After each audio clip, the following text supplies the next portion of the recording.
What's up, everybody? We are back. John Della Rose here, the leading Hispanic voice in science fiction. There was an Archie sale that went on, and everything was 55% off on their website. And then they give free shipping at a certain dollar amount, too. I can't remember if it was 20 or 50 bucks. But they have a whole smattering of hardcovers on there, and so I just bought a bunch of Archie stuff. So this is the Archie Best of Archie Deluxe Edition. Now, I went through and I did a ton of research on Archie and all the various comics before buying this and reading this and determining what to read. There's not a lot of good Archie collected editions. They do their digests, so they get a lot of reprints mixed in with a lot of new stuff, and you kind of never know what you're getting, and there's no great way to track everything. So I found that the Deluxe Edition is actually probably the best way to go through and grab most of the Archie stories, because I love nice hardcovers, of course, and there's not that many nice hardcovers of Archie. There is a Dark Horse Archives edition, which covers the 1940s pretty much, up to 1948 or so. There are some strips, newspaper strips from the Library of American Comics, and then there's these, and that's pretty much it. So if you want to find it in hardcover, that's what you've got. And this is the Deluxe Edition Volume 1. There are 4 volumes of this, and what they did was they actually just took a Best of Archie, and they ran like a few stories from each decade, basically. So you got a little bit from Archie #1. You saw like how the old stuff from the 40s was done. And very interesting stuff right here. You get to learn a little bit about the characters, and the first few just really introduce these characters to like Veronica and Jughead and all that. They show you a little bit from the newspaper strips, which they reformat so that it's bigger panels through here.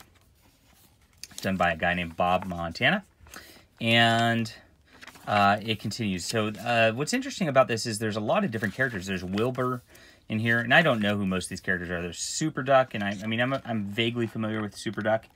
And what happened was like the Carl Barks Duck comics were so popular, they decided to make their own duck with a nephew or whatever. Kind of a knockoff, but it's pretty fun. Get some Jughead comics, and what happens is Archie really spins off into Reggie comics and Jughead comics. I mean, this was a juggernaut. You guys don't know that this, you think it's a cheesy thing that you see at a newspaper or at a grocery store or something like that, but these really were so hot, and for good reason. I mean, I plowed through these stories. We got Ginger. She's just she's more of a boy crazy kind of guy, and she's into teacher on this one. Something probably wouldn't get published today. Katie Keene was one of their characters, and there's nothing in Katie Keene except for the pinups, but the beautiful pinups. Oh my gosh. This is like quintessential 50s lifestyle right here. And you just continue along the line. Lots of character introductions, lots of random one-off things. You get a couple of Sabrina stories. I mean, you really just get the smattering of everything Archie Comics ever published, and all over the map with that. The 60s is really good stuff. Perhaps this is the best in the volume. And then you get into the 70s. Once it gets into the 70s a little bit, you do get a little, political action. They start changing the tone of the comics quite a bit. But it's not too annoying. Still good stuff. It's just not, I'd say the 60s really were the glory years. Just judging from this volume, because I really haven't read that much Archie outside of this.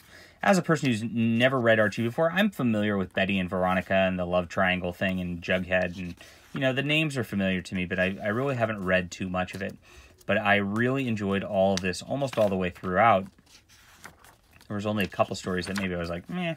They really did a great job on this.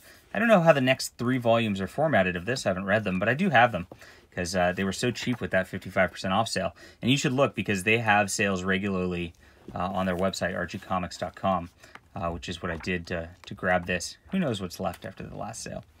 I grabbed everything I could. But it gets into the 90s, and the 90s, like, they tried different things with Archie. You have Archie 3000, who's like a robot dude. They have... I'm sorry, that was Archie as a robot. That's not Archie 3000. This is Archie 3000, which is Archie in the year 3000.